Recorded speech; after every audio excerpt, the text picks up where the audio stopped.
Hey guys, welcome back to your channel Journey to Success। तो आज की हम वीडियो में कवर करने वाले हैं एडवर्टाइजिंग एंड सेल्स मैनेजमेंट का यूनिट नंबर 3। देखो, सेल्स मैनेजमेंट का मीनिंग क्या है। सेल्स मैनेजमेंट का बेसिक मतलब ये होता है कि जो आपकी सेल्स है आप उनको मैनेज कर रहे हो, है ना। हम जनरल मतलब तो पता ही लग जाता है टर्म्स पढ़ के। तो इसका मतलब है आप sales management refers to the process of leading and overseeing a sales team. तो आप अपनी सेल्स मैनेज करने के लिए क्या करोगे, आप लीड करोगे और ओवरसी करोगे अपनी सेल्स टीम को, ताकि आप देख सको कि जो आपके सेल के ऑब्जेक्टिव्स हैं, क्या आप उन ऑब्जेक्टिव्स को फुलफिल कर रहे हो और क्या आपकी जो ऑर्गेनाइजेशन है वो डराइव हो रही है towards the revenue growth. So it involves आप प्रॉपर प्लानिंग कर रहे हो, ऑर्गेनाइजिंग कर रहे हो, डायरेक्टिंग कर रहे हो, कंट्रोलिंग कर रहे हो, सारी की सारी सेल्स एक्टिविटीज को और मैक्सिमाइज करने की कोशिश कर रहे हो अपनी सेल्स परफॉर्मेंस को।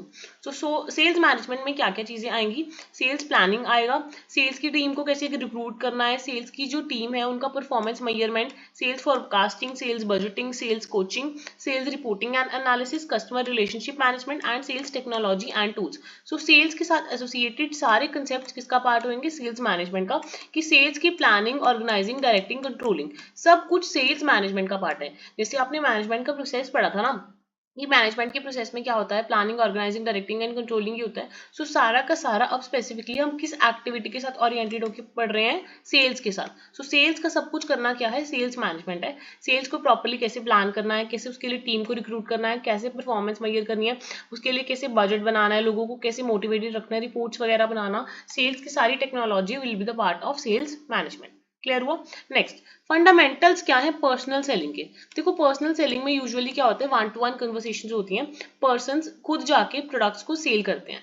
फंडामेंटल्स क्या है पर्सनल सेलिंग के। ऑब्वियसली जो आपका प्रोडक्ट है उसकी रैपट बढ़ेगी, मतलब उसकी पॉजिटिव एंड ट्रस्टवर्दी रिलेशनशिप बढ़ेगी बायर के साथ। देखो, ये जो फंडामेंटल्स हैं पर्सनल सेलिंग के, ये लर्न नहीं करने, जस्ट एक बार हम पॉइंटर्स देख लेते हैं तो वो फंडामेंटल्स हम अपने आप बना के लिख सकते हैं।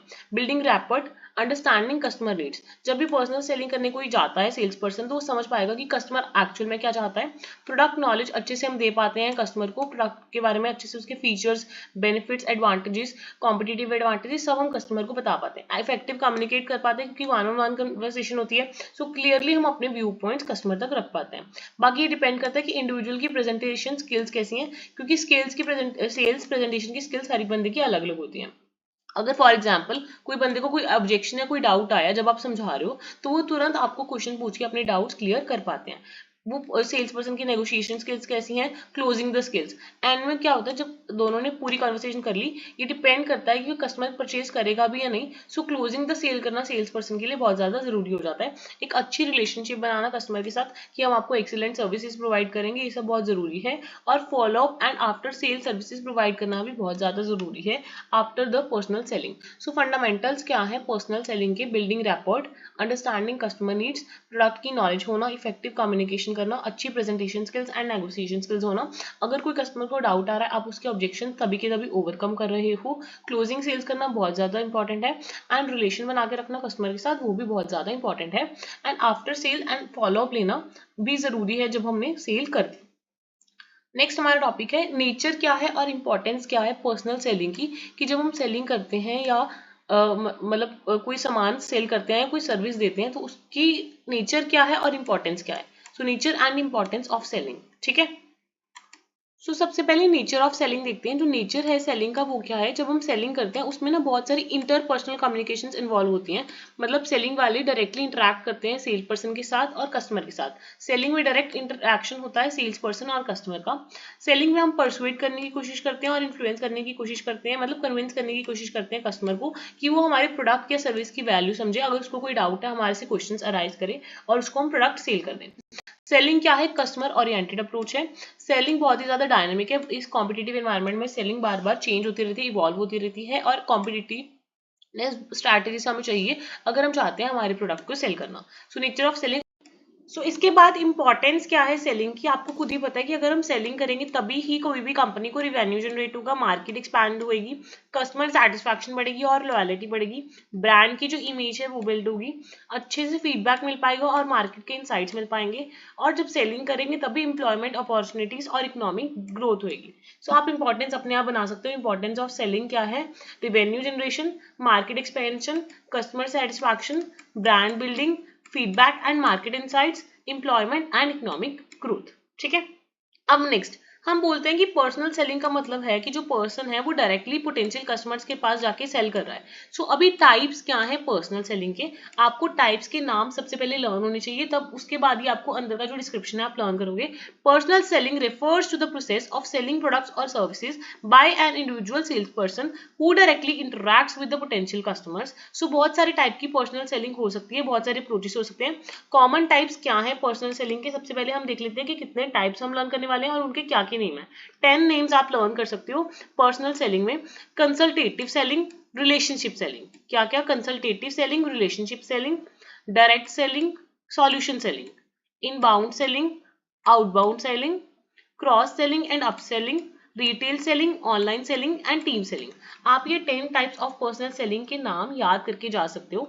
Consultative selling, relationship selling, direct selling, solution selling, inbound selling, outbound selling, cross selling and upselling, retail selling, online selling and team selling.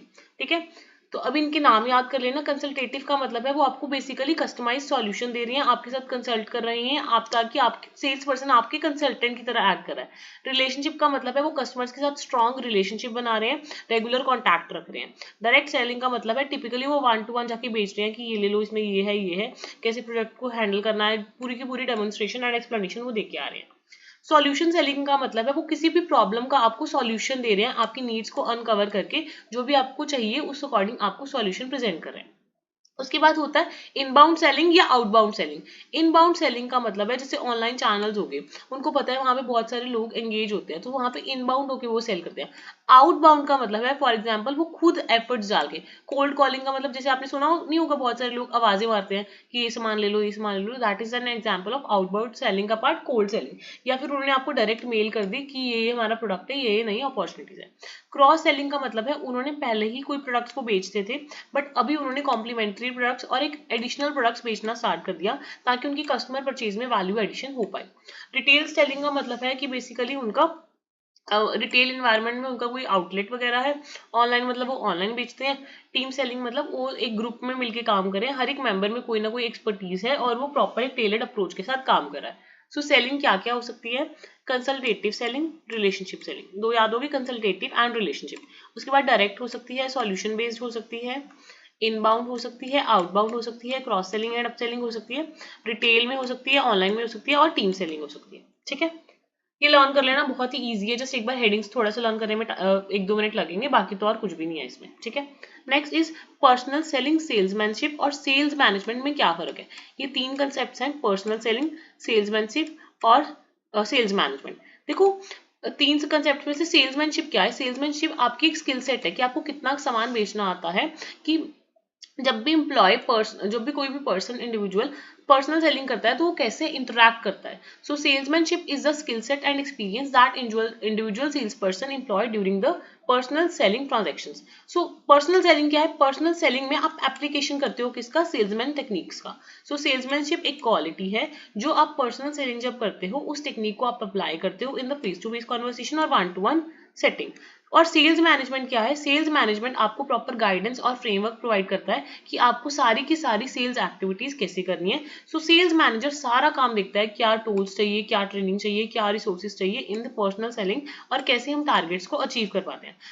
Salesmanship एक स्किल है जो पर्सनल सेलिंग में चाहिए, और सेल्स मैनेजमेंट में हम सारी चीजें कंसीडर करते हैं कि कब ट्रेनिंग चाहिए, क्या टूल्स, क्या रिसोर्सेज, सब कुछ चाहिए। इन summary, personal selling involves the direct interaction between the salesperson and the customer. Salesman means the skills used by the salesperson during these transactions, and sales management means using a strategic planning and coordination of the sales function within an organization. I hope आपको इन तीनों का basic मतलब clear हो गया होगा। Next क्या है कि अगर हमें इफेक्टिव सेलिंग करनी है, हम चाहते हैं कि जो हमारी सेलिंग है वो प्रॉपरली हो पाए, हम क्या स्टेप्स या क्या प्रोसेस फॉलो करेंगे। एक बेसिक सा स्टेप है जो हम हर बार लिख के आते हैं, वही सारे स्टेप्स हैं in the process of effective selling. सबसे पहले हम अपने पोटेंशियल बायर्स को फाइंड करेंगे, प्रोस्पेक्टिंग करेंगे, देन हम गैदर करेंगे इन्फॉर्मेशन हमारे प्रोडक्ट या सर्विस के बारे में। जब हमें सारी इन्फॉर्मेशन पता है हमारे प्रोडक्ट या सर्विस के बारे में, देन हम उस हाई पोटेंशियल कस्टमर के पास अप्रोच करेंगे ताकि हम उस पर अपना फर्स्ट इंप्रेशन बना सकें। देन देखेंगे कस्टमर क्या चाहता है, उसको क्या क्या दिक्कतें आ रही है, देन हम उनको डेमो देंगे, प्रेजेंट करेंगे, और अगर उनके कोई ऑब्जेक्शन है, डाउट्स हैं, उनको हम क्लैरिफाई करेंगे। देन हम सेल्स को क्लोज करेंगे ताकि फाइनली जो कस्टमर है वो परचेज डिसीजन बना ले।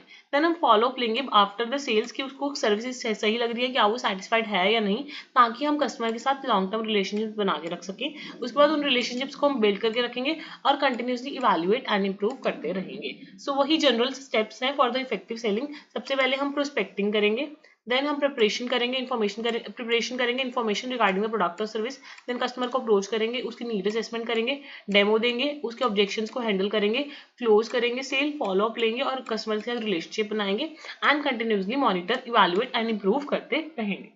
अब स्ट्रैटेजिक सेल्स मैनेजमेंट क्या होता है? स्ट्रैटेजिकली आप सेल्स को मैनेज कर रहे हो, मतलब ऐसी स्ट्रैटेजीज बना रहे हो ताकि आप सेल्स मैनेजमेंट इफेक्टिवली कर पाओ। सो सेल्स मैनेजमेंट जैसे मैंने ऊपर भी बताया था आपको, एक प्रोसेस है प्लानिंग का, इम्प्लीमेंटिंग का एंड डायरेक्टिंग का सेल्स एक्टिविटीज में। तो आपको स्ट्रैटेजिक मैनेजमेंट में बस ये ध्यान रखना है कि ये जो आप स्ट्रैटेजीज बना रहे हो सेल की, ये ओवरऑल बिजनेस स्ट्रैटेजी के साथ अलाइन करनी चाहिए, कि जो भी आप ऑब्जेक्टिव्स या स्ट्रैटेजीज बना रहे हो, सब चीजें ऑर्गेनाइजेशनल ग्रोथ एंड रेवेन्यू को बढ़ाने के लिए ही होनी चाहिए। अब हमारा नेक्स्ट टॉपिक है सेल्स प्लानिंग। आप करना चाहते हो तो उसके लिए आप गोल्स कैसे सेट करोगे?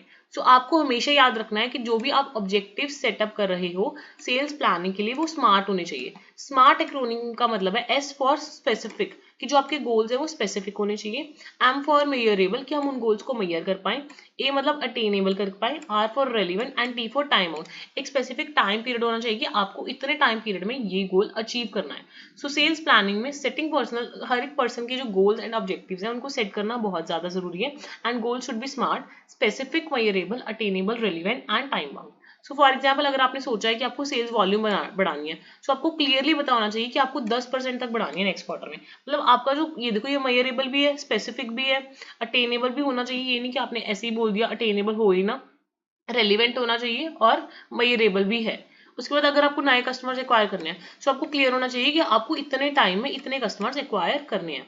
कस्टमर्स को सपोज रिटेन करना है, सो रिटेंशन रेट इतना होना चाहिए कितने टाइम पीरियड में। एक्सपैंड करना है मार्केट शेयर, कोई एवरेज ऑर्डर वैल्यू आपको चाहिए, सेल्स कन्वर्जन रेट चाहिए, क्रॉस सेलिंग को एनहांस करना है, सेल्स प्रोडक्टिविटी बढ़ानी है। मतलब अगर आपका सेल्स के रिगार्डिंग कोई भी टारगेट है, ये मैंने बहुत सारे टारगेट्स बता दिए आपको। सेल्स ऑब्जेक्टिव्स क्या क्या हो सकते हैं? Increasing the volumes, acquiring new customers, enhancing customer retention, expanding market share, increasing average order value, improving sales conversion rates, enhance cross selling और upselling, या फिर improving sales productivity।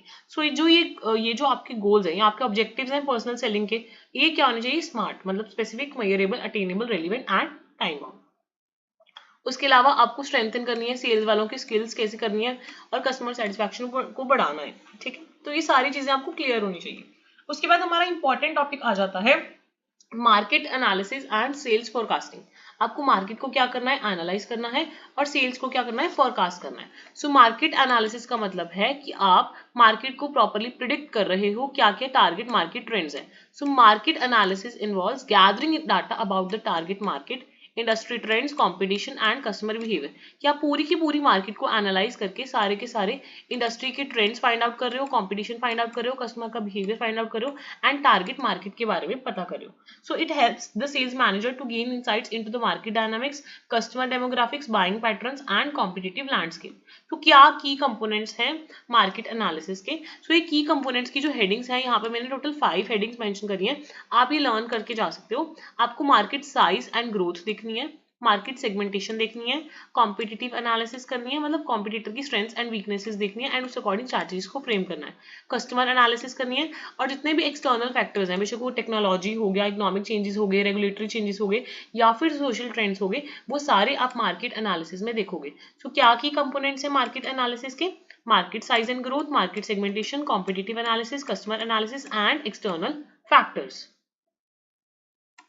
So basic हमारा next topic का मतलब है sales को forecast करना। मतलब आप अपनी फ्यूचर सेल्स को प्रिडिक्ट करें, फ्यूचर सेल्स की क्या वॉल्यूम होने वाली है, उससे कितना रेवेन्यू जनरेट होने वाला है, based on the historical data या फिर सारे फैक्टर्स कंसीडर करने के बाद।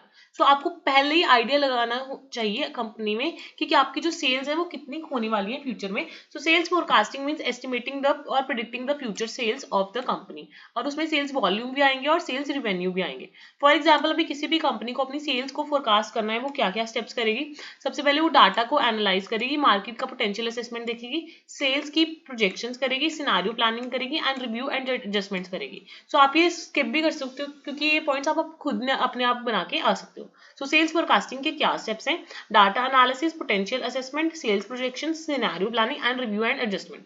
अब आप सेल्स फोरकास्टिंग करते हो, उसके क्या क्या बेनिफिट्स हो सकते हैं, क्या क्या इंपॉर्टेंस हो सकती है, आप इफेक्टिवली कंट्रोल कर पाओगे और इफेक्टिवली प्लान कर पाओगे, अच्छे से डिसीजन बना पाओगे, प्रॉपर रिसोर्सेज को एलोकेट कर पाओगे। ये नहीं होगा आपके लिए कि कहीं पे रिसोर्सेज वेस्ट हो रही है और कहीं पे अबेंडेंट है। आप परफॉर्मेंस को अच्छे से इवैल्यूएट कर पाओगे, आप देख पाओगे कि आपको अगर फाइनेंसेस कभी भी चाहिए तो वो प्रॉपरली अरेंज्ड हो। आप सेल्स पर्सन को स्पेसिफिक टारगेट्स दे पाओगे ताकि वो अपने गोल्स को अचीव कर पाए, कस्टमर से इन्फॉर्मेशन ले पाओगे और जो आपका आइडल टाइम है आप उसको वेस्ट नहीं करोगे और अपनी एफिशिएंसी बढ़ाने पे फोकस करोगे। सो ऑब्वियसली अगर कंपनी अपनी प्रॉपरली सेल्स फोरकास्टिंग करती है, कंपनी को फॉर श्योर बहुत सारा बेनिफिट होने वाला है। नेक्स्ट है सेल्स फोरकास्टिंग के क्या क्या मेथड्स हैं। सेल्स फोरकास्टिंग के वैसे ये हमने मेथड्स पढ़ रखे हैं, बट मैंने याद है आपको एक सब्जेक्ट में पढ़ाया था डिमांड फोरकास्टिंग के मेथड्स। 3 तरह के मेथड्स बताए थे आपको, एक तो टाइम सीरीज प्रोजेक्शन वाले बताए थे, एक कॉजुअल मेथड्स बताए थे और एक मैंने आपको मेथड्स बताए थे जो कि ओपिनियन बेस्ड है और उसमें हमने जूरी वाला पढ़ा था और दूसरा पढ़ा था डेल्फी मेथड पढ़ा था। सो अगर आप वो डिमांड फोरकास्टिंग के मेथड्स वो वाली वीडियो से करना चाहते हो आप वो भी कर सकते हो। जिनको याद है वो कमेंट सेक्शन में लिखेंगे कि हमने कौन से मेथड्स पढ़े थे डिमांड फोरकास्टिंग के, वही आप सेल्स फोरकास्टिंग में मेथड्स लिख के आ सकते हो। वैसे यहाँ पे मैंने थोड़े से मेथड्स दे दिए हैं आपको, आप क्वालिटेटिव मेथड यूज कर सकते हो और क्वांटिटेटिव मेथड यूज कर सकते हो। क्वालिटेटिव में क्या है? Executive opinion method, survey of buyers intention, sales force composite method, Delphi method.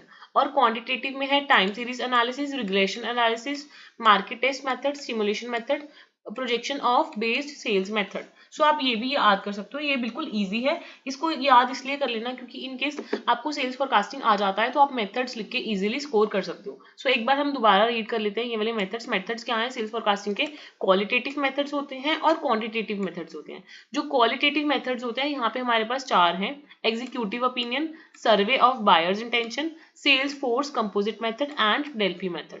और जो क्वांटिटेटिव वाले हैं वो मैंने यहाँ पे 5 मेंशन करे हैं, time series analysis, regression analysis, market test method, stimulation method and projection of based sales method. इनका इतना इन डेप्थ जानने की जरूरत नहीं है, आपको नाम याद हो गए। इनके अंदर आप लिख सकते हो it is one of the qualitative method, one of the quantitative method and लिख देना कि डेल्फी में हम ओपिनियन लेते हैं ग्रुप ऑफ द पीपल से एनोनिमसली, एग्जीक्यूटिव ओपिनियन में हम एग्जीक्यूटिव का ओपिनियन लेते हैं। तो आप अपने आप इसमें अंदर एक्सप्लेनेशन बना के आ सकते हो। ठीक है, अगर किसी को चाहिए तो वो डिटेल एक्सप्लेनेशन खुद सर्च करके फाइंड आउट करके पढ़ सकता है। नेक्स्ट है सेल्स बजट। देखो सेल्स का बजट क्या होता है, अब छोटे छोटे टॉपिक्स हैं 2-3 फटाफट करके यूनिट कवर अप करते हैं। सेल्स बजट का मतलब है आप बेसिकली एक फाइनेंशियल प्लान बना रहे हो, सेल्स का पूरा बजट तैयार कर रहे हो कि सेल्स के रिगार्डिंग कितने खर्चे होंगे और कितना रेवेन्यू आएगा। So sales budget is a financial plan that outlines that a project की कितनी रेवेन्यू होने वाली है सेल्स की और सेल रिलेटेड क्या क्या खर्चे होने वाले हैं किसी स्पेसिफिक टाइम पीरियड में, टिपिकली 1 महीने में, क्वार्टर में, एनुअल बेसिस में। तो जब भी आप बजट बनाओगे obviously specific period of time के लिए आप बनाते हो। So you project the sales revenue and the sales related expenses ताकि आपका सेल बजट तैयार हो पाए। सो सेल्स बजट के क्या क्या एलिमेंट्स होते हैं? सेल का रिवेन्यू फोरकास्ट करते हो, सेल का प्राइस एंड क्वांटिटी देखते हो, सेल के रिगार्डिंग जो भी खर्चे हैं वो सब कंसीडर करते हो, target sales and objective setup करते हो, बहुत सारे सेल्स फोरकास्टिंग के मेथड्स यूज करते हो एंड जब आपका सेल्स बजट तैयार हो जाता है, सेल्स बजट की असम्पशन बनाने के बाद आप उस बजट को कंटिन्यूसली रिव्यू करते हो, मॉनिटर करते हो एंड अगर आपको कभी लगे इसको कंट्रोल करने की या चेंजेस करने की रिक्वायरमेंट है तो आप उन चेंजेस में वो चेंजेस करके आ सकते हो। तो सेल बजट आप एक्सप्लेन कर दो कि डेफिनेशन क्या है और सेल बजट के क्या क्या एलिमेंट्स हैं वो आप पॉइंटर्स में लिख के आ सकते हो। Number 1 is sales revenue forecast. वो कैसे होएगा? जब हमें सेल्स प्राइस एंड क्वांटिटी पता होगी, सेल्स के एक्सपेंसेस क्या है, सेल्स का टारगेट एंड ऑब्जेक्टिव्स क्या है, सेल्स की फोरकास्टिंग मेथड्स क्या है। हम सेल्स बजट की assumptions बनाएंगे, उस बजट को कंटिन्यूसली रिव्यू करेंगे and monitor and control mechanisms use करेंगे उस बजट को चेकआउट करने के लिए। नेक्स्ट है सेल्स टेरिटरी। सेल्स टेरिटरी का मतलब है, फॉर एग्जांपल आपने ना बहुत सारी कंपनीज देखी होंगी, वहां पे ना सेल्स पर्सन की स्पेसिफिक टेरिटरीज होती है कि उन्हें इस टारगेट इस टेरिटरी में काम करना है या इस प्लेस में काम करना है। So sales territory refers to the specific geographical area. Territory आपको पता है ज्योग्राफिकल एरिया या कस्टमर सेगमेंट को हम बोलते हैं, जिसका मतलब है कोई भी सेल्स पर्सन को या सेल्स टीम को एक स्पेसिफिक ज्योग्राफिकल एरिया या कस्टमर सेगमेंट मिल जाता है कि आपको वहां पे जाके सेल करना है ताकि वो एफिशिएंटली कंपनी पूरा का पूरा एरिया कवर कर पाए। So sale territories are created to optimise the sales efforts, कि जो सेल्स एफर्ट्स है वो ऑप्टिमाइज हो पाए, कस्टमर सर्विस इंप्रूव हो पाए और रेवेन्यूज बढ़ पाए। सो जब भी सेल टेरिटरीज देती लेती है तो कंपनीज को ध्यान रखना है उनको अच्छे से टेरिटरी डिजाइन करनी है। दैट कुड इंक्लूड कि ज्योग्राफिकल बेसिस पे कर सकते हैं, कस्टमर डेंसिटी के बेसिस पे कर सकते हैं, मार्केट के पोटेंशियल या कस्टमर की प्रेफरेंसेस के अकॉर्डिंग कर सकते हैं। उन्हें एक बैलेंस टेरिटरी क्रिएट करनी है ताकि सारे के सारे सेल्स रिप्रेजेंटेटिव को इक्वल अपॉर्चुनिटी मिले और किसी भी सेल्स पर्सन के ऊपर एक्सेसिव वर्कलोड ना हो। ठीक है, तो आपने सबसे पहले टेरिटरीज डिजाइन करनी है एंड देन टेरिटरीज को एलोकेट करना है। जब आपने टेरिटरीज को डिजाइन कर लिया, आप specific territories specific sales person को अलॉट करोगे बेस्ड ऑन उनका क्या एक्सपीरियंस है, उनके पास क्या स्किल्स है, वो कैसे कस्टमर्स के साथ रिलेशनशिप डेवलप करते हैं ताकि जो ऑर्गेनाइजेशनल के सेल ऑब्जेक्टिव्स हैं वो फुलफिल हो पाए। सबसे पहले आपको सेल टेरिटरी डिजाइन करना है, देन टेरिटरी को एलोकेट करना है एंड देन टेरिटरी को मैनेज करना है। कभी कभी लगता है कि हमें कुछ चेंजेस करने की नीड है तो टाइम के अकॉर्डिंग या फिर डिमांड्स के अकॉर्डिंग आप टेरिटरीज को चेंज और मैनेज कर सकते हो। सेल्स को कवरेज करनी है, मतलब आपको ये ध्यान रखना है कि सारे के सारे कस्टमर बेस तक आप पहुंच पा रहे हो, सारी की सारी सेल्स कवरेज करनी है, प्रोस्पेक्टिंग एंड लीड जनरेट करने हैं। जब भी हम सेल्स की बात करते हैं ना, लीड जनरेट करना बहुत ज्यादा जरूरी है ताकि जो कस्टमर बेस है वो एक्सपैंड हो पाए। कस्टमर्स के साथ रिलेशनशिप मैनेजमेंट करनी है और टेरिटरी का परफॉर्मेंस एनालिसिस करना है, मतलब हर एक पर्सन का परफॉर्मेंस एनालिसिस करना है कि वो पर्सन सही काम कर रहे हैं उस टेरिटरी में या नहीं। सेल्स मैट्रिक्स वगैरह या और भी बहुत सारे टूल्स यूज करके हम देख सकते हैं कि कैसा काम हो रहा है किसी भी टेरिटरी में। सेल्स टेरिटरी का बेसिकली मतलब है वो ज्योग्राफिकल एरिया या कस्टमर सेगमेंट जहां पे हमने कोई स्पेसिफिक सेल्स टीम या सेल्स पर्सन असाइन किया है। इसके की एस्पेक्ट्स क्या हो सकते हैं? Territory design, territory allocation, territory management, sales coverage, prospecting and lead generation, customer relationship management and territory performance and analysis। उसके बाद सेल्स कोटा क्या होता है? सेल्स कोटा मतलब आपने एक स्पेसिफिक टारगेट सेट कर दिया। कोटा का मतलब होता है बेसिकली आप एक टारगेट सेटअप कर देते हो, एक गोल सेटअप कर देते हो अपने सेल्स पर्सन के लिए कि उनको ये टारगेट इतने टाइम में अचीव करना है। Sales quota is a predetermined sales target जो आप और या goal assign to a sales person, team और अ टेरिटरी वाइज भी हो सकता है। सेल्स कोटा पर सेल्स पर्सन टाइप भी हो सकता है और टीम वाइज भी हो सकता है। आप उनको बोल देते हो कि आपको स्पेसिफिक टाइम पीरियड में ये गोल अचीव करना है। आप बहुत सारे फैक्टर्स को कंसीडर करके सेल्स कोटा डिसाइड कर देते हो। सेल्स कोटा जब आप डिसाइड करते हो आपको सेट करना होता है सेल्स कोटा को एलोकेट करना होता है। पहले तो आप कोटा बनाओगे एंड देन वो कोटास को एलोकेट करोगे, इंडिविजुअल को भी कर सकते हो, टेरिटरी को भी कर सकते हो, पूरी की पूरी सेल्स टीम को भी कर सकते हो। देन उन कोटास को आप कंटिन्यूसली मॉनिटर और ट्रैक करोगे और अगर कोई बहुत ही अच्छा परफॉर्म करता है अपने कोटास के अकॉर्डिंग आप उसको एडिशनल मॉनिटरी या नॉन मॉनिटरी बेनिफिट्स दे सकते हो, आप उनको इंसेंटिव्स एंड रिवॉर्ड्स दे सकते हो और कोटास की रीअलाइनमेंट कर सकते हो एज पर द एडजस्टमेंट्स और परफॉर्मेंस इवैल्यूएट करते रहोगे ताकि आपको पता लगे कि कभी भी इंप्रूवमेंट की जरूरत है तो इंप्रूवमेंट ले आओ। आई होप आपको इन डेप्थ इन सबके टॉपिक्स के मीनिंग समझ आ गए होंगे एंड इसी के साथ हमारा यूनिट 3 भी कंप्लीट हो जाता है फाइनली। बाकी मिलते हैं नेक्स्ट वीडियो में हमारे लास्ट पार्ट के साथ।